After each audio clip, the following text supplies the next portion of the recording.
I'm here to talk to you today about limerence, okay? Now, I don't know if y'all ever heard this, but I did hear it once before, and it kind of like was floating in the air, but it's nothing I really paid attention to. I watched a video the other day for whatever the reason.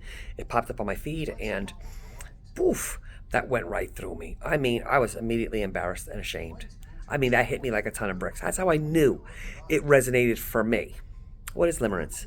It's very similar to love, okay, in the respect that for like the first 6 months, you are infatuated with someone, right? It's an infatuation. It's a borderline obsession, but you can't get enough of this person. After the 6 months, though, with love, okay, it turns into something healthier. You both go about your lives and live your separate lives, still in this relationship where there's a form of trust. With limerence, that's not the case. After the 6 months, you're still just completely obsessed. And to you, it feels like, this must be my soulmate, this must be my twin flame, I've never felt this way about someone. Reality, you're limerent. It's an obsession. And the thing about limerence is, it's usually directed toward someone that is unavailable in some way.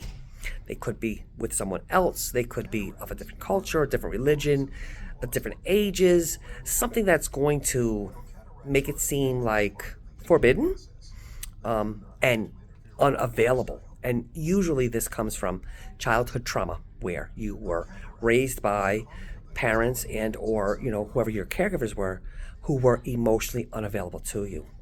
What?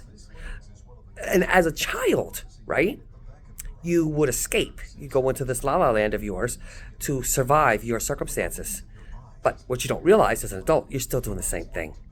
And you are attracted to, subconsciously, people that are unavailable to you. Mind blown. Mind friggin' blown. Because this is what you're used to. For you, that's normal. That's a normal feeling to have towards someone that you, quote unquote, love. Wow. I mean, for me, it just answered so many questions. It's like instantaneously. So this is how I know. I don't know if I've ever really been in love, if I've always been limerent, because I've never had a healthy relationship. And there's always been some form of control or the other. And I noticed that once I'm done with that situation, no matter how long it takes, years, decades, you kind of realize, I don't even like that person. How did that even happen? You can bring it back to the beginning, where you may have just been so starved for any type of love or affection. And this is the type that you're used to, right? Getting, which is next to none, but any bone thrown at you, you're going to take. And if you're not consciously aware of this type of a pattern, it's going to get you every time. And yeah, that's what I'm realizing for me. So, the difference between love and limerence. And once I heard that, boy, I'll tell you what, everything changed.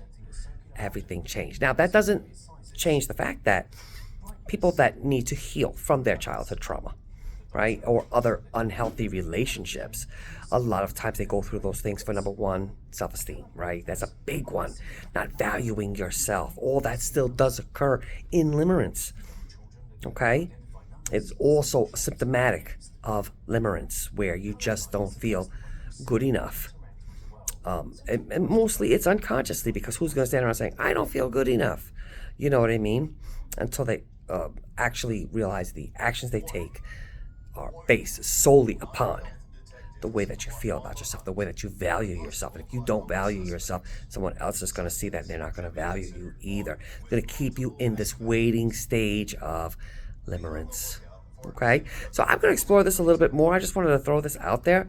I don't know if I'm going to do it in my podcast or more videos or some shorts, but we're going to get to the bottom of this limerence, y'all, because this is new age for me, and I want to bring it to the attention of whoever didn't know anything about it. Okay, so y'all stay blessed.